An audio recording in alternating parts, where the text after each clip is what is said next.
we have an obligation as a state to protect the safety of the motoring public out there. And one of those is our snow and ice operation.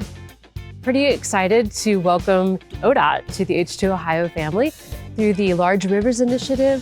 This money is going to go to communities that want to upgrade their salt storage facilities, that might want to buy a brine mixer, a brine maker, something that can help them more efficiently apply salt and brine to their roads this winter.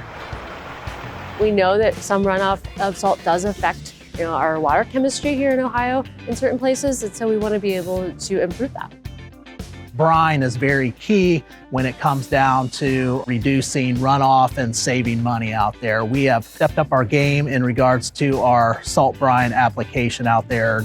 And this funding will go directly towards the purchase of those brine makers.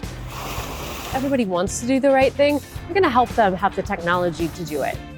Some of the things we do cost a lot of money out there. So we understand local communities and governments are stretched and limited with their funding out there.